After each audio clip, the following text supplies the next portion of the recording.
Oh, hey guys, welcome to Spokane Valley Archery.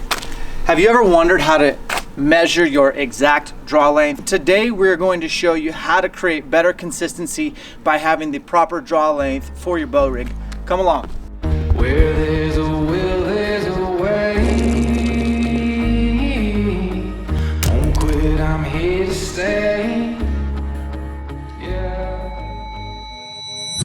All right guys, so here's the deal. Dan basically called me out the other day when we were shooting. He says, I don't know if your draw length is the right length. So we're gonna confirm with MFJJ. He's gonna kind of school us.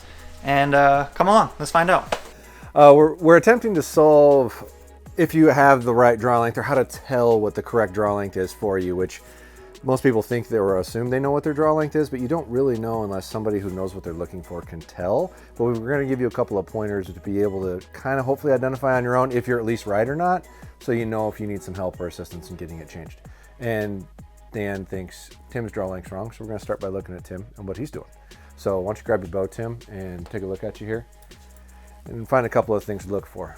Okay, so what we're looking for is your shoulders over your hips, over your feet, and nothing leaning, which is kind of impossible. You're gonna lean a little bit, but it's how drastic that you lean back that will help indicate if your draw length's too long or not from a side view standpoint, which you can always film yourself from the side, draw your bow back and look at it. No, you're pointing that way. We're starting here for a visual for what you can look for yourself.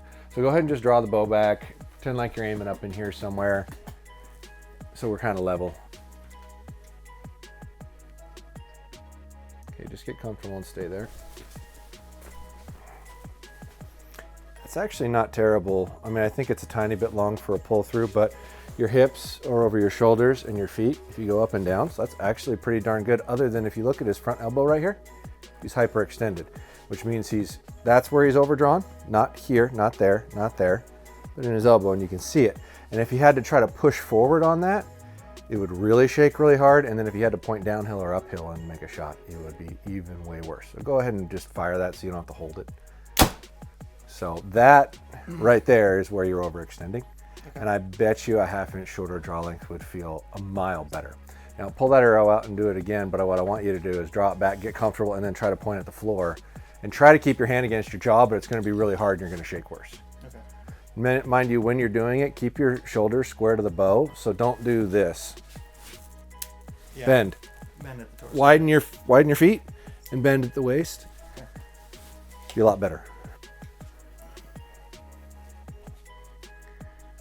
Okay, now go downhill. Feels a lot harder, doesn't it? Now your face is shaking and your arm's shaking. It's functionally harder for you to do, and your arm's shaking worse. Which means you're overextended.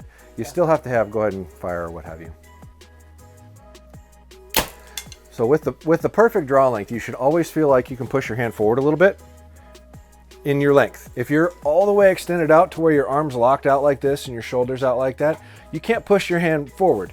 If you're not pushing your bow hand towards the target, your bow hand's gonna move a lot more because you're trying to hold the weight of the bow against you instead of embracing it towards the target. Because you're pulling back here. So if you're pulling back here, you have to push here to have an equivalent movement of energy. If you do this and only this is going to want to move like that because you're not embracing pushing into the bow hand. So you need both at the appropriate length to have a little give in them to go forward. And if you shoot too long of a draw length, which most people do, you can't push your bow hand forward. It's not possible. So let's try tweaking your draw length a half, and then come back and look at it again and see what it looks like.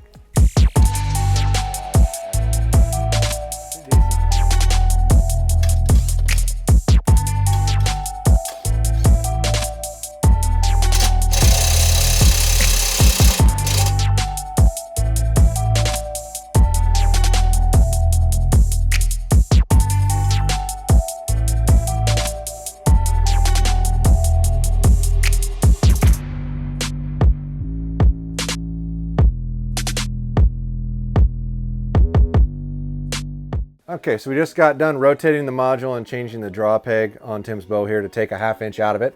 So it's a ½ inch shorter. We're going to see what that looks like and what his front arm feels like, and I almost guarantee it's going to stop shaking. Now try to rotate your elbow over towards the wall a little bit now. There you go. That's where you want it? Yes. Okay. And I'll explain why and how in a minute. So now notice how his arm isn't hyperextended anymore. It's still shaking a little bit, but it's more in. Yeah. Now he should be able to push forward towards the target as you're going. I can hammer on this thing. Yeah. Yeah. Without that ability to push your bow arm forward, your bow's going to move twice as much. So pretend like you're holding the bow. Hold it out. All right, cool. Now, pressure of the bow handle should go down through here and push forward on my weight. Like hold my weight and try to push me up. Okay, now go back to where you were. Put your elbow back the way it was. There. Try to do the same thing. Yeah, I put a lot more pressure on my back, my scap. Yeah. So what you want here, is you want this, relax your shoulder down a little bit, and then pull here and then push towards me. Say that again. Oh, pull back here and push towards me while Yeah. keeping your shoulder down. Yeah. That's the position that you want. Like if you're trying to stop a wall from falling on you, I should be able to lean my whole body weight into you, and it shouldn't be all that hard. Now, if you extend in like this and lock out, like you are, it's harder to get your wrist in the right position because it's creating pressure in here. And by moving your hand over into this position, you've eliminated your wrist. If you eliminate your wrist, you can't torque your bow if you don't have a wrist involved. If your wrist is out of it like that, your left to rights are almost negligent. All you're gonna do is load it in your hand a little different left to right to create a left and right, but your physical bone structure isn't going to cause it as you fatigue. Because trying to hold your hand like this and then shoot and shoot and shoot, and these guys get more and more tired and your wrist bends over more and more and more and more and more, and your left to right start really occurring. A really weak position right there. Yeah, there's no strength there. You want to eliminate this guy because this guy's probably your weakest part in your whole system that you try to hold consistently. Yeah. Because there's only little muscles in here doing work. Use your bigger muscles for the work. Yeah. Make sense? Very cool. Yeah. Yeah, I think what we're trying to get here is just where your elbow is in relation to the arrow. You can shoot whenever you want to. And I think you're actually really good because if I was to reverse the arrow and fire it backwards, it would have gone through your elbow, not through your bicep, not through your tricep. So your positioning, not through your forearm, nothing, was right in line with the arrow. Now, before, I bet you it was actually probably back farther or out.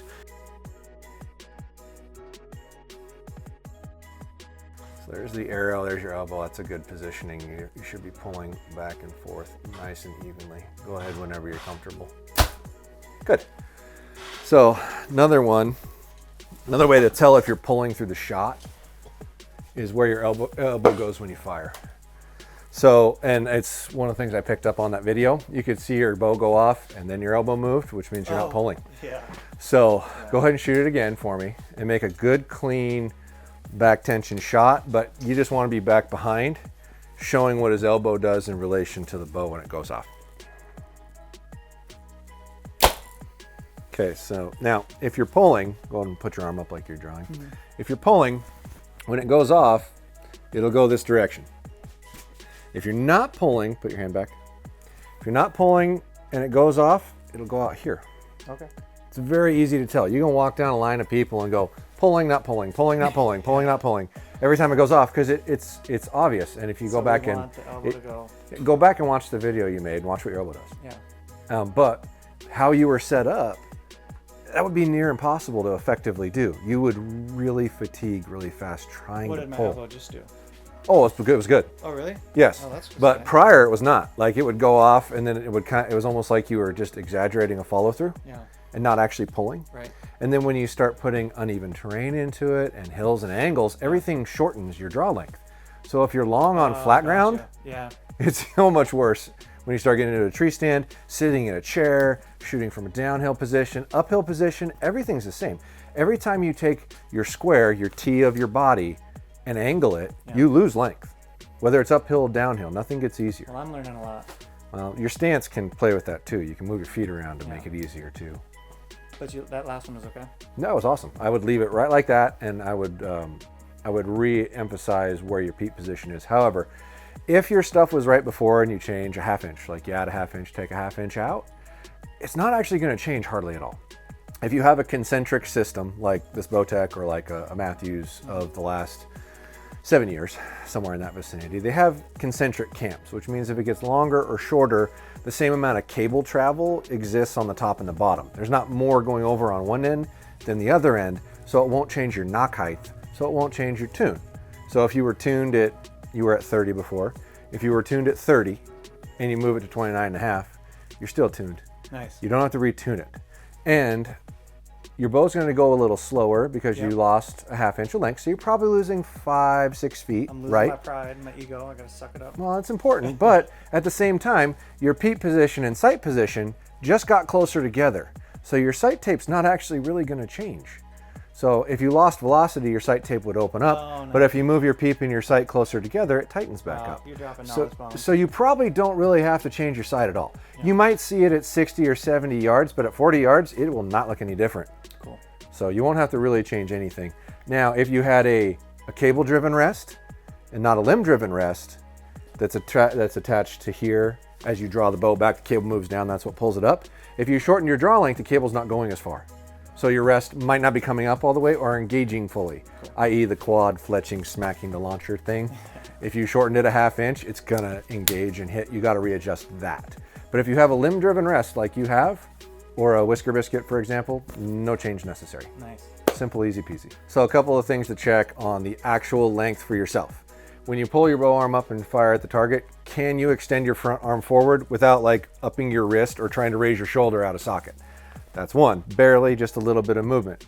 Two, if you stand sideways and look at somebody, are they straight over their hips, shoulders? Are they like this or like that? That's really common. It's like ridiculously common. It's pretty common. So you can actually have a video, people just shoot. set your phone up and take a video of yourself, shoot a couple arrows and look at yourself. Are you leaning or are you over your shoulders? Super important. Then if you can get the shot from above that we got there, if you were to fire the arrow in the opposite direction, would it go through your elbow? Like, I mean, right through the middle of your elbow. Then your length's probably perfect. If it's going through your bicep or your forearm, it's too long or too short. You want to be able to equally pull forward and backward, and you want to pull directly away from the arrow, not left of the arrow or right of the arrow. So when you pull, it doesn't move your front hand left to right, it pulls straight back. That's how you tell if it's perfect. Yeah, cool. Well, guys, thanks so much for watching. Thanks MFJJ for his time. We appreciate you guys. Do us a favor, subscribe to the channel. We're here hustling to try to be better archers and just show what hard work in the process looks like. Thanks for being here. We'll catch you on the next one.